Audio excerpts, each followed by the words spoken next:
Good morning, everyone. Thank you for joining today's event here at the Bipartisan Policy Center.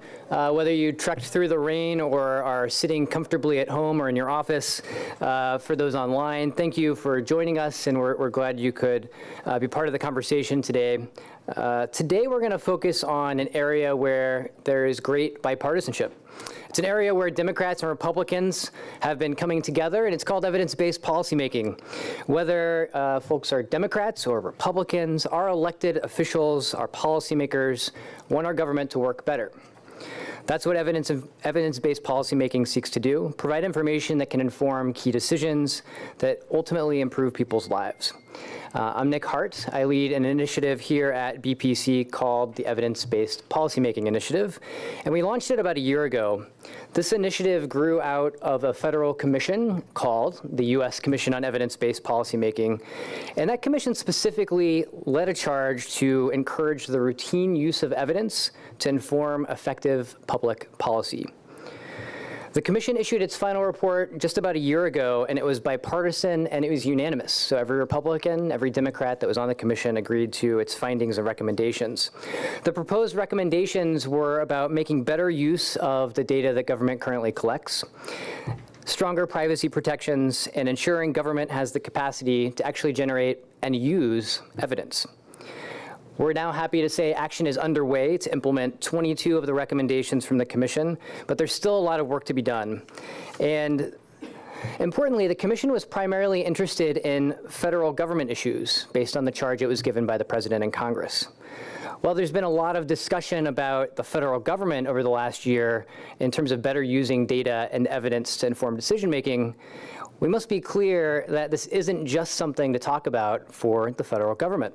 There's also a recognition that the same concepts, the same approaches are useful and relevant for local governments, for counties, for tribes, for territories, and for states.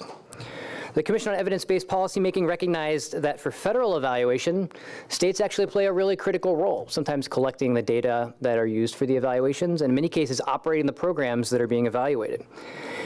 The focus is more on, today, what states can do moving forward, and less on the role of the federal government. So as a quick aside, I keep saying the term evidence-based policymaking. For those of you that may be less familiar with the terminology or precisely what I mean, you may not be alone. We're not going to ask for a show of hands from folks in the room, but when I talk to my parents and say, I support the use of evidence in policymaking, their response is generally something like, don't we already do that? If I was to talk to my brother in Ohio or my sister-in-law in Indiana, they would probably have a very similar response. Don't we already use evidence to make policymaking? We know it's actually much more complicated than that. And for those of us in the field, it's not just about a bunch of buzzwords on a page. It's actually a really important set of concepts to incorporate in everything that government does. So to help clarify today, the Bipartisan Policy Center is releasing a primer that explains what we mean when we say evidence, what we mean when we say evidence-based policymaking, and why it's relevant for government and for the American public.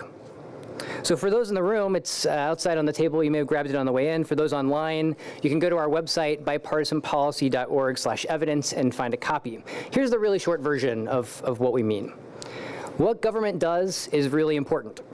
We want our government to be as effective as possible in addressing the problems facing our society, whether it's about market failures or inequities or healthcare crises, better economic development, criminal justice programs, whatever the issue is, we want these to be effective. In order to do that, policymakers need good, reliable, timely information on which to base their decisions. Not doing so means there's a risk of ineffective, inefficient, costly programs that could actually be harmful if implemented in a way that negatively affects people's lives and their well-being, and that's a problem. So having and using good information to make decisions is how we address complex questions to fulfill the promises that government makes. It's how government can ensure that problems it seeks to address are actually addressed. And this includes everything from data collection to analysis of data, and eventually, and hopefully, the use of the analysis to make a decision. But we can't use evidence that doesn't exist, and that's one of the things we're going to talk about a little bit today. Today we focus on states and territories and how they grapple with evidence-based policymaking in the context of state decisions. We'll talk about the challenges. Why is this so hard to do across the country? Sometimes it's a lack of data infrastructure. It's not the most enthralling topic. It's not the most exciting thing to talk about, but it's really important to have a good data infrastructure. If we're going to analyze data, we have to collect those data in the first place. We have to have the people and the resources in place to conduct analyses in a meaningful and high-quality manner. Some states have built really great systems. Things like the state longitudinal data systems that we use for workforce and education analysis. Some of these systems are more advanced than others.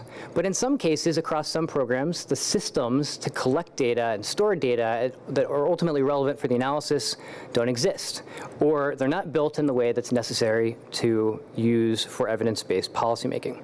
I know of one state that still hasn't digitized its state child support records. They're using paper copies, so it's pretty hard to get the data into a system to analyze. We just converted all the systems for hazardous waste management. They historically have used an 8-copy, carbon copy form to track hazardous waste shipments, and it's just being converted into a digital system. So across the country, across the states, we still have a number of legacy systems that make a lot of challenges when it comes to data infrastructure. Sometimes even when we have the infrastructure in place, access to those data can be unintentionally limited. And we know that combining data across programs is sometimes a challenge. Memoranda of understanding can take too long. Data collected by one program can be useful and relevant for another, but inaccessible for a number of reasons. How do we securely bring these data together without introducing new privacy harms? How do we bring these data together across agency silos that are ill-equipped for interagency data sharing? And how do we convince the lawyers that all this is legal while we're talking about doing it? Sometimes there are other issues like an absence of sustained leadership in state and local governments. It takes a motivated leader to address many of the systemic and legal interpretation issues that can be faced in agencies that relate to using data. Governors can play a big role here. State legislatures can play a big role.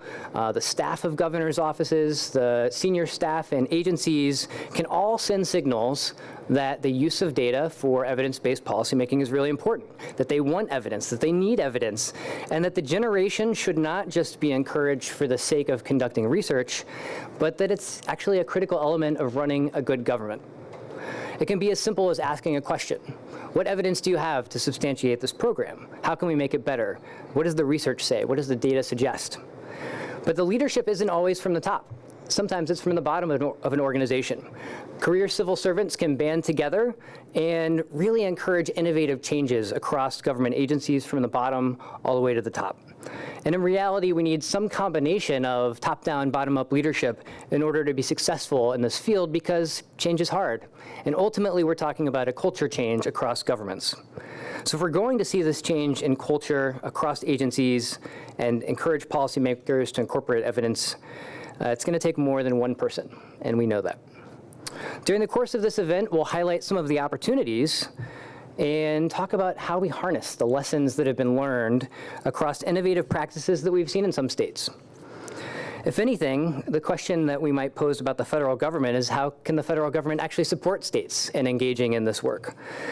The National Center for Health Statistics, I know there are a bunch of folks from the Centers for Disease Control watching online. The NCHS has built a really amazing infrastructure around vital statistics, births and deaths.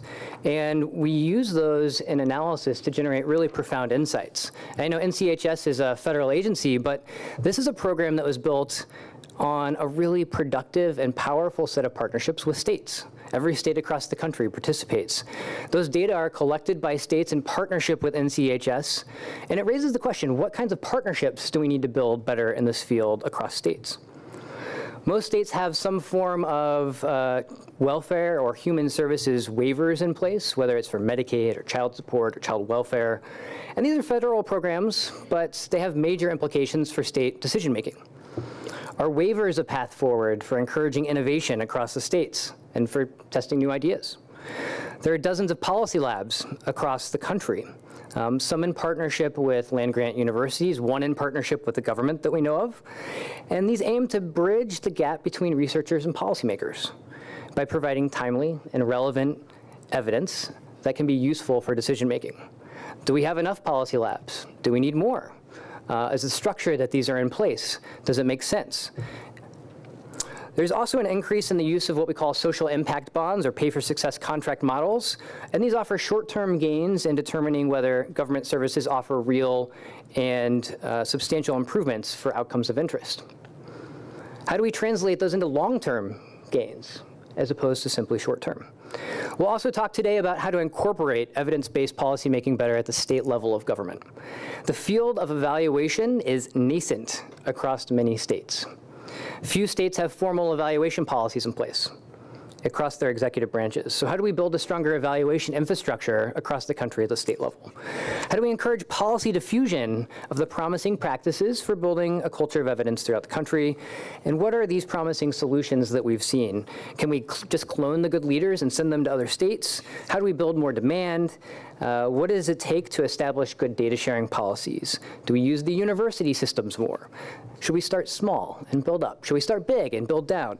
It's a really long list of potential solutions that in some cases will work in states, and in other cases, we need to think about the context of those states. But really, what are our best bets for moving forward? And ultimately, what does it mean to use evidence in the context of state decision-making? So, as you can see, we have a lot to talk about. And during our short event today, we're going to try to drill into many of these questions, but recognizing that this is a really important conversation that's going to extend well beyond today. Before we get to the discussion, I want to take a moment to thank the Pew Charitable Trusts, who are a co-sponsor and partner in this event. Pew has done a lot of great work in recent years, and you'll soon hear a little bit about some of that. They've sought to identify answers to some of these really challenging questions and promising practices for moving forward. The staff at Pew, through the Results First initiative and the Data as a Strategic Asset initiative, have really led this work. And then finally, I'd just like to take a moment to thank my colleague, Sandy Davis, for his encouragement in thinking more about the really important role that states play in building a culture of evidence across the country. This is actually Sandy's last week here at the Bipartisan Policy Center, and I can honestly say we've benefited tremendously from his leadership, his expertise, and his guidance, not just in developing this event, but in developing our entire evidence initiative and project here at the Bipartisan Policy Center. So thank you, Sandy, for all that you've done to help shape our field and our work here.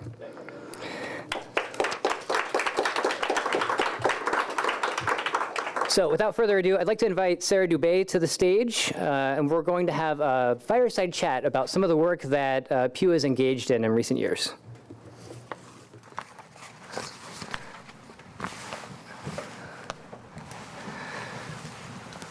This is truly a fireside chat because Amber is stuck in Atlanta, unfortunately. Yeah, so for those of you that tracked the program carefully, you'll know that one of our panelists was unfortunately not able to make it back to DC today.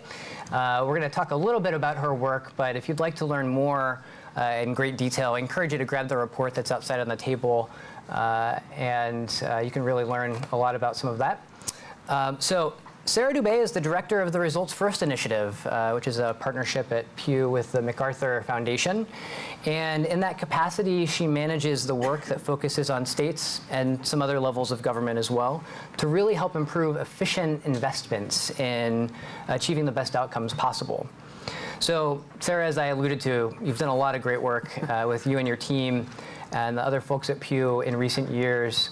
Really just want to give you an opportunity to give us some highlights and tell us about some of the interesting things that you've done and the conclusions that you've been able to derive from those. Sure. Well, thanks again for having me, and thanks so much to everyone at BPC for this great event. So as Nick mentioned, the Results First initiative is a joint project of the Pew Charitable Trusts and the MacArthur Foundation. We've been around for about 8 years now, which is hard to believe. But when we were first funded in 2010, we had a pretty simple yet ambitious mission, which is to help increase use of evidence in state decision-making, which has increased now to county decision-making as well. And we do that in a few ways. First, we conduct research on evidence-based policymaking best practices to really understand what is going on out in the field, and then try to distribute that information and promote it as much as possible to really continue to build that field of evidence-based policymaking. We also develop tools, very practical tools for state decision makers and their staff to access and understand information, which is certainly a challenge that I know we'll talk about later. And then the technical assistants actually implement those tools.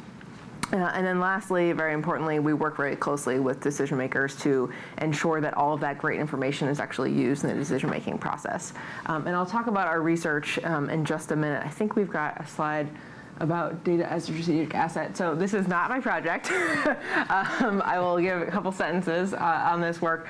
So Amber Ivy, who is unfortunately stuck in Atlanta, has done some fantastic work. The project at Pew, or the research project this was under, was data as a strategic asset, which is looking at some really fascinating data across the country that's really looking at states' use of big data. Obviously, this is a huge topic right now, a lot of buzz around it. So looking at the use of administrative data in state decisions. It's a fantastic report. I encourage you to check it out. But that is all I will say about that. But moving into our research, one of the three legs of the results for stool that I mentioned is conducting research. And one of our largest research products recently was a 50-state report we did back in January of 2017, which is looking at how all states across the country and DC engage in evidence-based policymaking. And obviously, we had a decent sense of how states engage in this. We've been at this for 8 years, but we hadn't looked at it in a very comprehensive way as we had in the report. So, and I say we, our research team. Our research team spent about 2 years on this project and did a tremendous amount of research. And the first thing they did, which is, I'm so glad you mentioned this earlier in your remarks, is looked at what is evidence-based policymaking. You know, this is a buzz phrase that a lot of people talk about, but have a lot of differing opinions on what it means. So we defined it for our audience so that everyone had a common understanding. And the good news is it's very much in line with everything you said, Nick, so no conflicts there. But we really drilled in to say it's the systematic use of findings from program evaluations and other rigorous research, otherwise known as evidence, to inform decision making. So really drilling into what is the evidence piece and how is that used.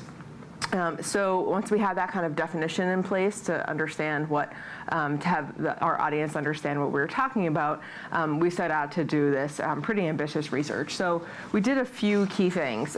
First, we identified 6 actions. Here we go, right here, of how states incorporate research findings into their decisions. And as you can see on the screen here, there are define levels of evidence, inventory existing programs, compare program costs and benefits, report outcomes in the budget, target funds to evidence-based programs, and require action through state law. And then I think something that's also interesting about what our research team did was they looked at both the prevalence of these actions, which I think we've seen discussed quite a bit out in the field, but also the sophistication of those actions. They really looked at both the breadth and the depth of how states are engaging across these areas.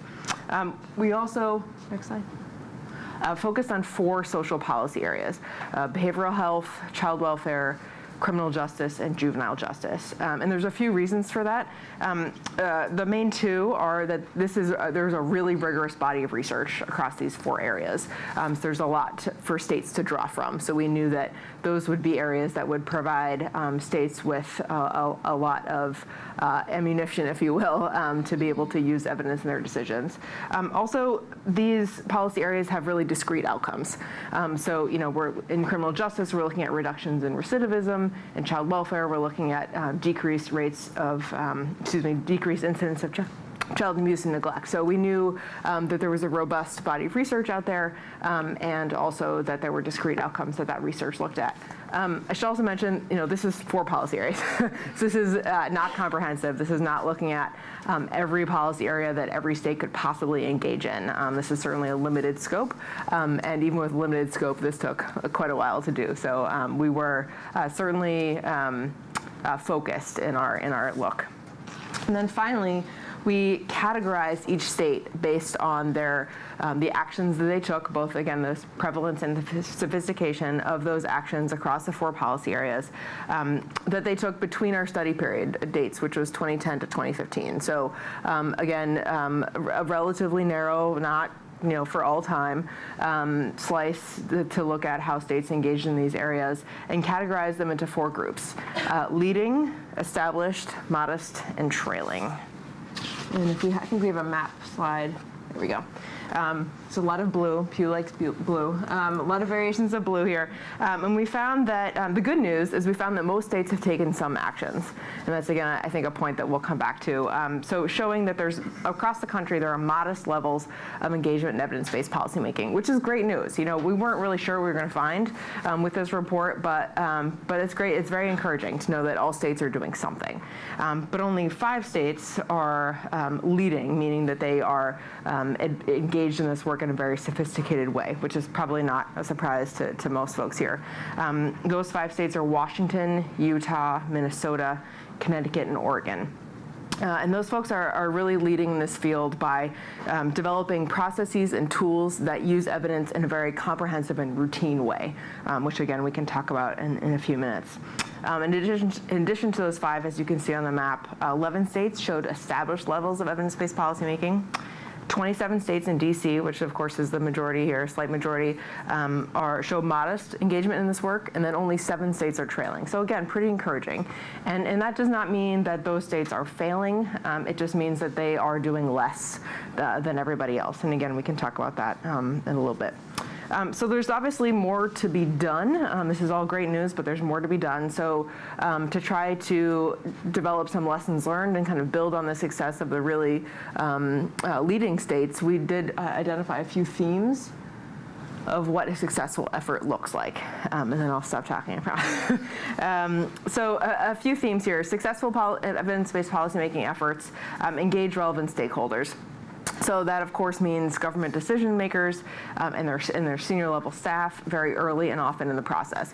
You have to have a champion for this work. Again, I know that sounds like common sense, but without a champion, this work can end very quickly. So knowing that there's a champion there.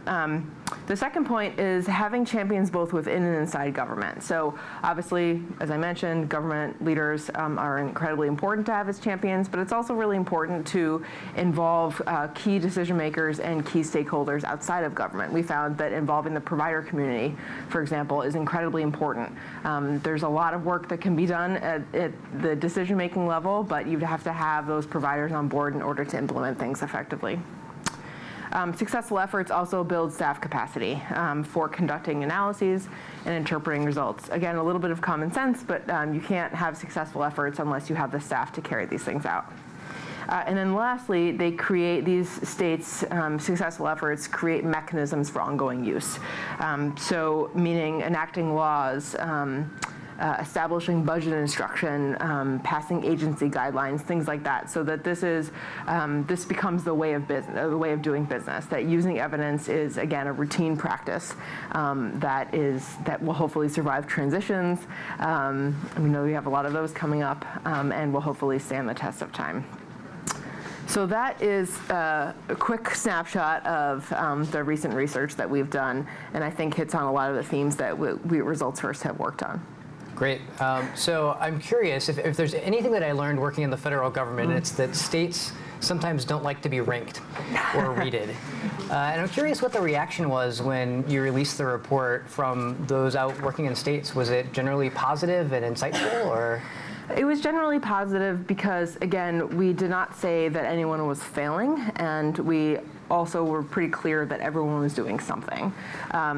So generally positive. Of course, we had some people who were questioning a little bit the categories they were placed in. I will say I think it was helpful that we didn't actually produce a 1 to 51, including DC, rank. So it was just these buckets of categories. So I think that helped. I think also part of the explanation that this was a very set time period, this is 2010 to 2015, we know that this is a growing movement, and there's a lot of work that's been done since 2015, which is fantastic. So we certainly acknowledge that. And I think also knowing that, that there's been a lot of efforts taken in the past few years, but we recognize that as well. So I'd say generally it was positive because, again, it showed that everyone was doing something. So you alluded to this in your remarks. Could you give us a sense of what you perceive or learned from the research that were maybe the one or two biggest challenges just across the board that states faced in engaging in this work? Sure. Access to information, absolutely.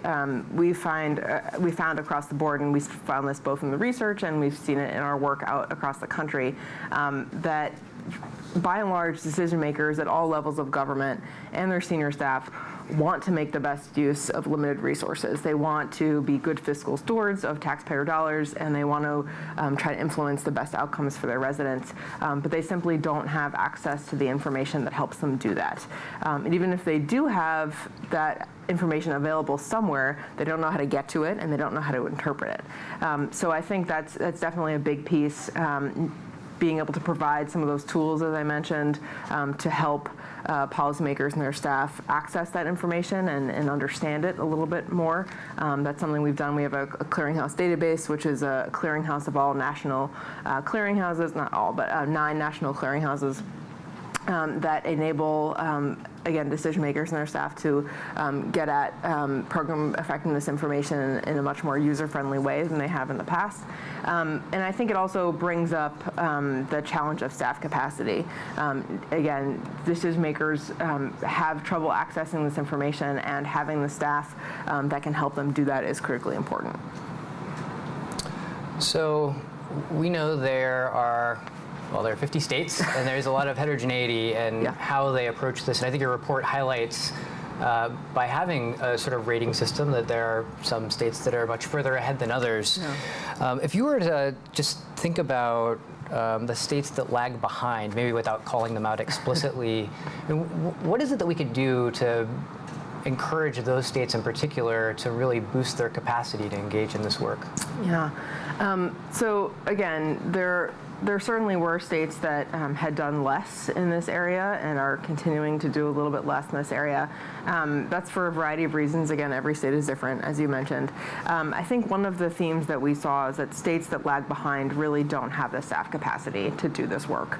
There is interest, again, I won't call it any states by name, but there is interest really across the country in doing this work, but there's often not the staff to take action. We've gotten a lot of requests from states wanting help in this effort, but a lot of what Results First does is help states do this on their own.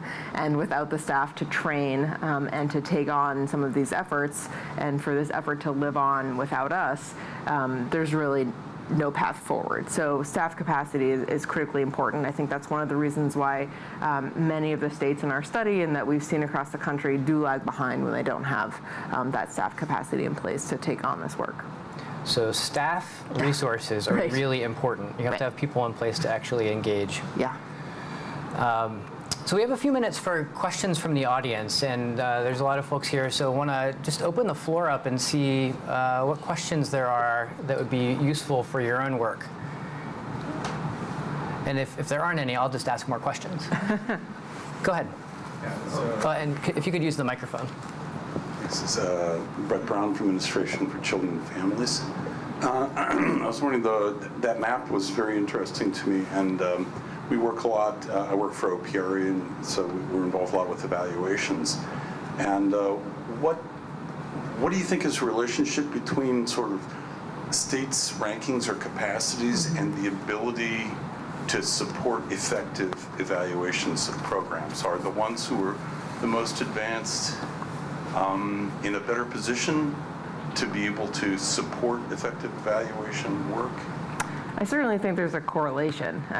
Washington State, and we'll hear a bit more about their work in a moment, but Washington State is one of the only states out there that has capacity to conduct evaluations internally. They actually have units within different agencies to conduct evaluation. and that I think is certainly one of the many reasons why they are leading in this field. There are ways, there are proxies to access national evaluations. That's part of what Results First does in terms of our technical assistance. We help match states up with national research when they don't have local evaluations available. So it's not impossible to do this work without local evaluations, but it certainly helps. And I would say that there's probably a correlation between states that have capacity to do the evaluations internally or even contract out for evaluations and ones who are really succeeding in evidence-based policymaking. I guess, so one of my observations has been that the evaluation function is largely not present in mass across a lot of states. Right. From your work, what's your sense of how developed the actual evaluation activities are across these states? Is it really as missing as I'm suggesting in most states? Yeah, unfortunately, yes. So our research team actually put out a follow-up brief to this work on targeted evaluation and found that really no states are doing this in a comprehensive way in terms of conducting their own evaluations. Very few examples, including Washington State, actually have the staff and the resources and the skill necessary to do the evaluations on their own. It's definitely, there's a dearth of in-state evaluations available. So building that supply of evaluation and of evidence is critically important, I think, moving forward. Well, as I like to say, it's hard to use evidence when it doesn't exist. Right. So there you go. Right. All right, other questions? Go ahead. Hi, my name's Carlene Ponder. I'm an attorney and an advocate, and I'm particularly interested in using data and evidence in policing. I know that the city of Chicago has been using something called the HEAT system. There are some questions about whether or not that use of evidence has been effective in lowering crime in Chicago. And I know that the public has questions about who controls that evidence and who's allowed to see it. So on that side, the effectiveness of evidence in policing, but also I'm wondering if we could use this where police reform is needed as well. Well, I can certainly speak to the point about kind of the privacy issues that come with data and the suspicion behind the use of data and evidence. That's certainly something that we've seen in our work. Obviously, data and evidence are very loaded. They're loaded terms that not everybody trusts. So I think one of the key aspects of the Results First work is that we work very closely with state and county governments to train them on how to analyze their own data and to use evidence, whether it be national evidence or in-state evaluations, to inform their work. So much of the data stays with the state, all of the data stays with the state, and we are there to help train them. So privacy issues are definitely a concern, and we do our best to make sure that all of that data and evidence stay within the state. So absolutely, there's a lot of concern about the validity of data and some skepticism certainly about that. I can't speak to the policing piece, but I will say too that we have certainly seen a lot of work across the country and mainly in the policy areas that I mentioned here in the study, where folks have used data and evidence initially to look at programmatic effectiveness, which is really the focus of our work, to understand which programs are providing the best return on investment, which are the best bang for the buck, but then have taken that as a next step to really inform policy change as well. So I think that there's certainly a link between using data and evidence to inform programmatic decisions and then also policy and address policy questions as well. Very good. Did we answer your question? Excellent.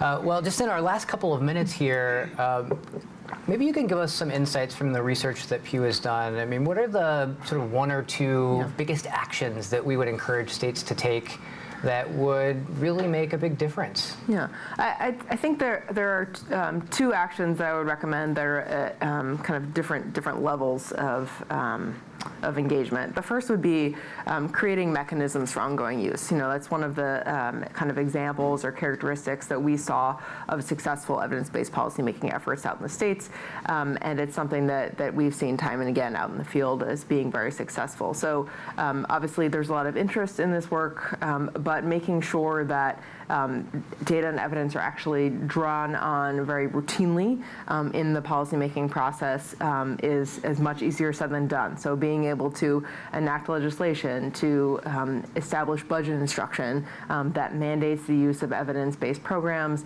that prioritizes the use of evidence-based programs, that even requires the use of things like program inventories to get a clear sense of what programs are currently being offered, just to do that baseline assessment. So we've seen that be very successful. I know Colorado has done some of that work, and we'll hopefully touch on it in a few minutes.